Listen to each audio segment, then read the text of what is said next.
आता पाहूया टॉप 9 महत्त्वाच्या बातम्या। विदर्भात पालिका निवडणुका दादांची राष्ट्रवादी स्वबळावर लढणार, दादांच्या राष्ट्रवादीचे आमदार राजू कारेमोरे यांची माहिती।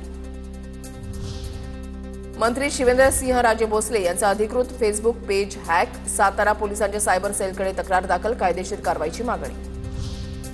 पाटण तालुक्यामधल्या काँग्रेसचे नेते हिंदूराव पाटील भाजपमध्ये जाणार, हिंदूराव पाटलांनी भाजप कार्याध्यक्ष रवींद्र चव्हाण यांची भेट घेतली। पुढील आठवड्यामध्ये कार्यकर्त्यांसह त्यांचा मुंबईमध्ये भाजपमध्ये प्रवेश होणार।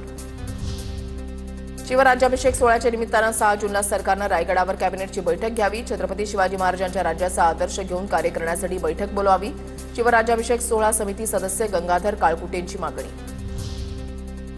राज्यातील जेलमधील कैद्यांना पुरवणारा आहार निकृष्ट दर्जाचा दिला जातोय, त्यात कोट्यवधी रुपयांचा घोटाळा, जळगाव जिल्ह्यामधील मंत्र्यांचा या घोटाळ्यामध्ये हात, एकनाथ खडसे यांचा आरोप।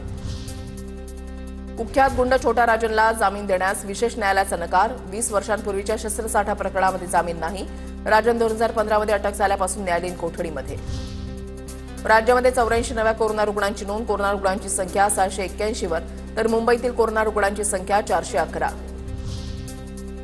महाराष्ट्र राज्य रस्ते विकास महामंडळाकडून सुरू असलेल्या रस्ते विकास कामांचा वेग वाढवा, मुंबई नाशिक महामार्गावरील कामं पावसाळ्यापूर्वी पूर्ण करा, उपमुख्यमंत्री एकनाथ शिंदेंचे आदेश।